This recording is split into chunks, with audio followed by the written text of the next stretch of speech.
Bonjour à tous les amis, aujourd'hui on se retrouve pour une toute nouvelle vidéo sur ma chaîne YouTube, une nouvelle vidéo. On va tout simplement aujourd'hui débriefer le dernier match de la sélection algérienne. L'Algérie vient tout simplement de s'offrir un succès de prestige en s'imposant 1-0 du côté du stade Abdoulaye Wade, du côté évidemment du Sénégal. Match évidemment de prestige parce que c'était tout simplement un duel de champions entre le champion d'Afrique 2019 et le champion d'Afrique 2021.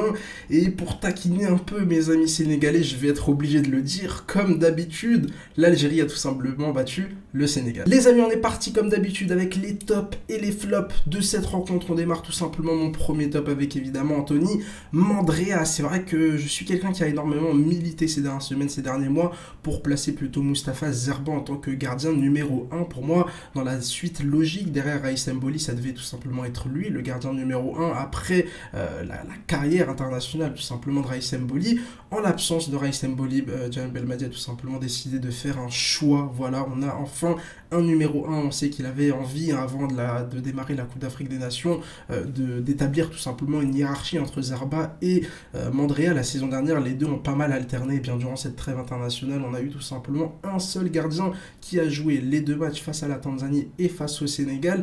Et quel match de la part d'Anthony Mandrea, qui a tout simplement fait son meilleur match sous la sélection algérienne, son meilleur match sous le maillot vert. Il a clairement sauvé l'équipe. Aujourd'hui, si l'Algérie remporte ce match-là, c'est en grande partie grâce à lui. J'ai pas le nombre exact d'arrêts de sa part, mais on doit être à 6 ou 7 arrêts. Il a fait énormément d'arrêts en première mi-temps, notamment où le Sénégal aurait pu revenir au vestiaire avec une large avance de 2 voire 3 buts. Et puis que dire aussi de son énorme arrêt en toute fin de match sur une frappe de l'extérieur de la surface où il va parfaitement se coucher, dégager le ballon en corner. Bref, très gros match, rassurant pour l'avenir. Écoutez, c'est aussi pour ça que Belmadi, c'est lui le sélectionneur, c'est que parfois il a quand même... il a raison, et c'est vrai que sur ce coup-là, on est obligé de lui donner raison, même si je reste quand même un fervent supporter, on va dire, de Mustapha Zerba. Je n'ai évidemment absolument rien contre Mandrea. Pour moi, c'était deux joueurs d'un niveau assez équivalent. Fallait faire un choix entre les deux. Je pense que Mandrea a mis un terme à tout débat. On enchaîne évidemment avec mon deuxième top, et ça, c'est un top qui me fait extrêmement plaisir. C'est tout simplement une légende du football algérien. C'est évidemment Sofiane Ferrouli, qui a repris son numéro 10 et qui a tout simplement repris son rôle de leader, son rôle d'âme, tout simplement. C'est l'âme de cette sélection. Belmadi ne se trompe pas. C'est vraiment lui qui représente le mieux cette sélection algérienne dans ce groupe de joueurs. Et quel match de sa part. Alors évidemment que physiquement ça a été difficile, que à la fin du match il a eu des crampes, il a d'ailleurs pas pu finir cette rencontre. Voilà, c'est un joueur qui la saison dernière a pratiquement pas beaucoup joué. Cette saison il n'est pas non plus un titulaire indiscutable dans son club, mais c'est un joueur qui vraiment sur 65, 70, 75 minutes, je l'avais dit dans mon avant-match, est capable de te proposer énormément, notamment dans l'état d'esprit, parce que forcément je suis obligé d'enchaîner par ça, l'état d'esprit incarné par Ferrouli et puis l'état d'esprit général du groupe sur ce match-là. On l'a dit, ce n'était pas un match amical pour les Algériens. On est venu du côté du Sénégal, on est venu pour gagner. C'est d'ailleurs la première défaite des Sénégalais dans leur nouveau stade. On est venu pour gagner. Voilà, ils ont battu le Brésil récemment, ils avaient battu l'Égypte en qualification à la CAN, ils avaient évidemment, ils étaient allés en 8e de finale à la Coupe du Monde. Donc c'est une victoire de prestige. L'Algérie avait envie de s'imposer, avait envie, voilà, de se faire cette équipe sénégalaise. Et comme on le dit souvent, l'Algérie est tout simplement la bête noire du Sénégal. Voilà, l'Algérie a souvent du mal, par exemple face au Cameroun, mais face au Sénégal, moi personnellement, je suis à chaque fois relativement serein. C'est quand même la 4e défaite du coach du Sénégal, Aliou Cissé, face à l'Algérie, 2 en amical, 2 lors de la Coupe d'Afrique des Nations 2019. Ça commence à faire beaucoup. Je pense qu'il doit en avoir assez clairement de cette sélection algérienne, mais ça a été aussi un énorme défi et un excellent challenge pour son équipe. Je pense qu'il a appris énormément de choses sur son effectif, mais voilà, grosse performance de la sélection algérienne, d'aller s'imposer à l'extérieur, d'aller s'imposer au Sénégal, surtout que sur le papier, l'équipe sénégalaise était supérieure à l'équipe algérienne. C'était l'équipe A du côté du Sénégal. Du côté de l'Algérie, tu avais quand même pas mal d'absents, tu avais quand même pas mal d'incertitudes, notamment au milieu de terrain. Mais voilà, encore une fois, un match de football, ça se joue aussi souvent à l'état d'esprit. Alors évidemment, c'est pas que avec l'état d'esprit que tu dois gagner. Il y a énormément de tactique, il y a énormément de technique, il y a un peu de réussite.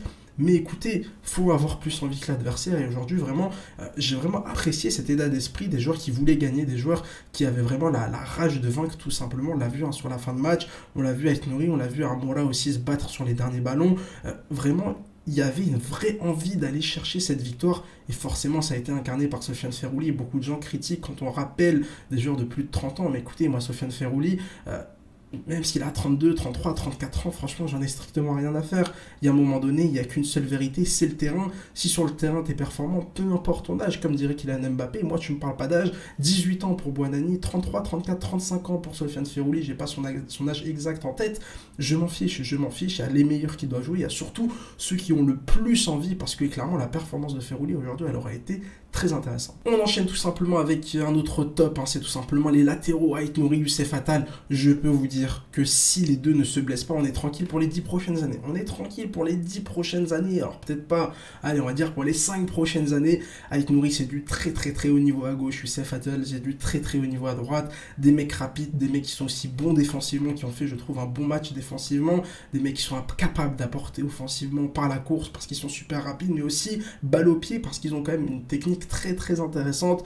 Bref, ça fait plaisir. Voilà, j'ai rien contre Guitoun, j'ai rien contre tous les joueurs qu'on a testés à ce poste-là ces derniers mois, ces dernières années, mais je suis désolé, Ait Nouri, Youssef Attal, ils mettent une vitesse à la concurrence. Il y a la concurrence qui est là, et là, tu as le duo Youssef Attal, Ait Nouri, c'est vraiment, ça fait plaisir tout ça. Allez, on enchaîne avec mon dernier top individuel dans ce match-là, c'est évidemment Fares Chaibi, 20 ans, qui ouvre le compteur but personnel, mais aussi du match. Alors forcément, c'était pas vraiment dans ce registre qu'on l'attendait.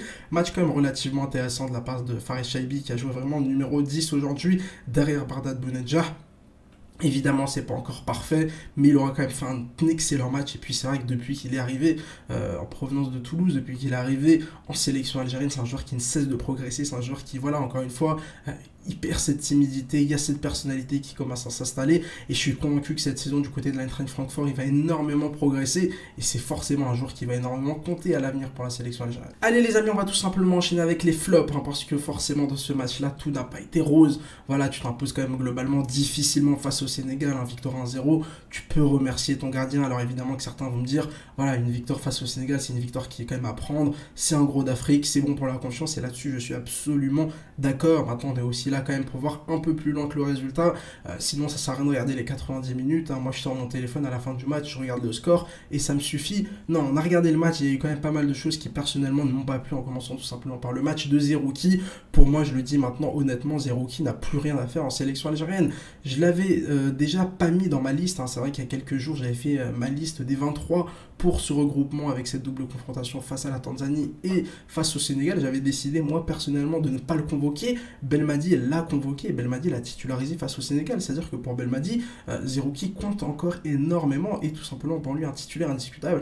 Et aujourd'hui, regardez la différence entre Ferrouli et Rami Zerouki, un mec qui a 25 ans, qui est censé être au top de sa forme, qui vient de découvrir un nouveau club, qui est installé depuis très longtemps en sélection, et à côté de lui il y a Ferrouli qui a 33-34 ans, qui joue pas beaucoup en club, qui a disparu un peu des radars de la sélection, qui n'avait plus été appelé depuis plus d'un an, et pourtant le match de Ferrouli est largement au-dessus de celui de Zerouki.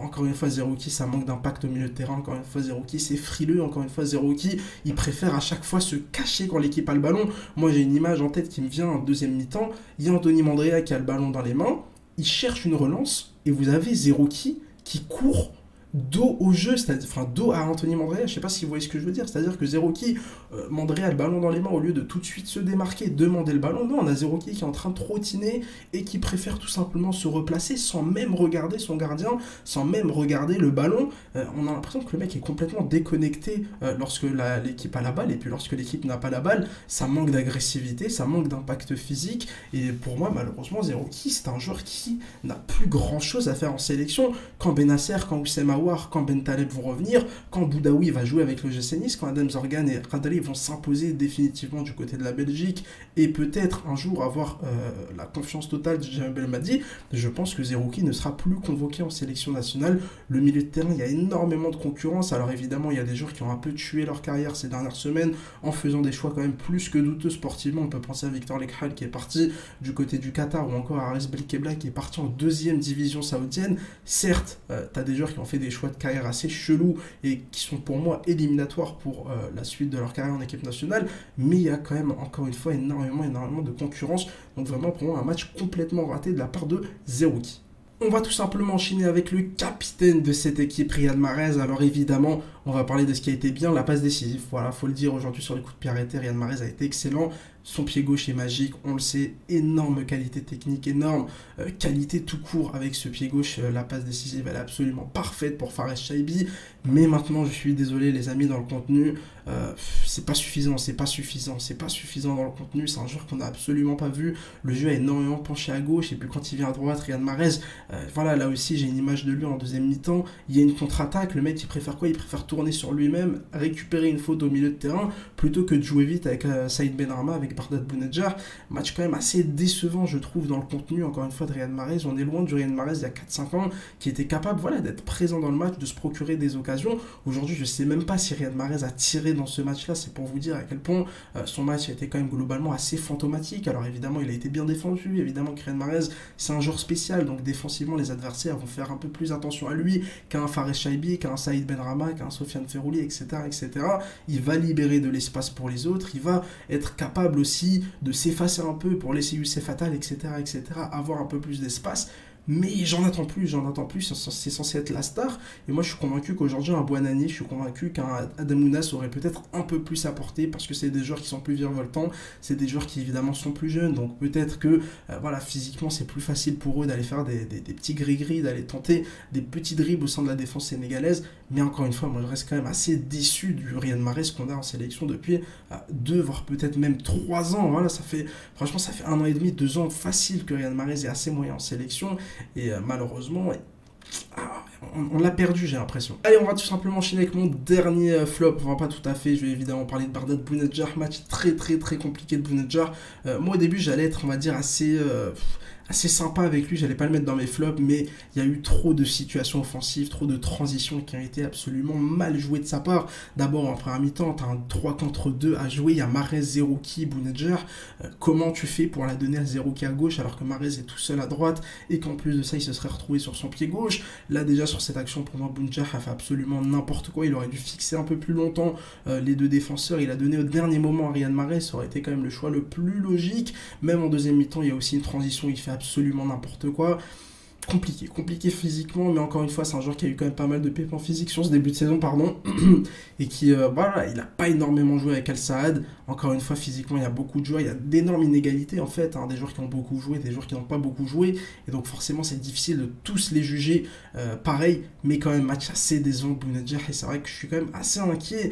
Le secteur offensif de la sélection algérienne, pour moi, c'est plus le point fort de l'Algérie. On a quand même du mal à se procurer des occasions, je sais pas, je vais aller regarder, les amis, ça vous dérange pas évidemment, je vais regarder tout de suite combien de tirs cadrés pour la sélection algérienne. Je vous rappelle, un seul tir cadré face à la Tanzanie. Et non, j'ai pas les stats. Alors, malheureusement, j'ai pas les stats, faudrait voir. Mais je suis pas sûr qu'on ait beaucoup de tirs cadrés aujourd'hui face au Sénégal. Peut-être 1 ou 2, voilà, il y a le but, c'est sûr. Et peut-être qu'il y en a eu 2 ou 3 dans le match, grand maximum. Bref, un secteur offensif quand même qui, je trouve, a perdu en qualité ces derniers mois avec l'Algérie. Bon, les amis, on va pas évidemment être trop dur avec cette équipe. C'est un match très difficile. L'équipe du Sénégal avait tout simplement aligné son meilleur 11 possible. C'est une victoire de prestige, c'est une victoire qui va faire du bien pour la confiance. Évidemment, la vérité du mois de septembre ne sera pas la vérité du mois de janvier. Ça ne veut pas dire qu'on a battu le Sénégal aujourd'hui, que forcément on redevient un favori pour la Coupe d'Afrique des Nations. Mais ça fait du bien, ça va aussi permettre voilà, à Belmadi de travailler peut-être un peu plus sereinement lors des prochaines semaines, lors des prochains mois, avec notamment cette prochaine trêve internationale où on aura tout simplement 2 matchs de qualification à la Coupe du Monde 2026. Donc évidemment, il ne faudra pas louper notre entame pour tout simplement le début de ces qualifications. Mais il manque encore des petits trucs. Mais encore une fois, moi j'ai vu quand même des choses rassurantes. Ben Sebaini très intéressant, Mandrea très intéressant, Ait Nouri, Youssef Attal très intéressant, Chaibi, Ferrouli très intéressant. Tu commences petit à petit à avoir ton équipe type pour la Coupe d'Afrique des Nations. Il y a Benrahma qui je trouve a fait un bon match aujourd'hui, mais lui aussi ça reste insuffisant dans les 25 derniers mètres. Moi c'est surtout là que je veux le voir. Alors évidemment il a fait un match sérieusement tactiquement, sérieusement défensivement, sérieusement dans la provocation, notamment offensivement. Il a bien fait progresser l'équipe offensivement avec ses dribbles. Mais j'en attends quand même un peu plus, même si je pense que c'est l'un de ses meilleurs matchs avec la sélection algérienne.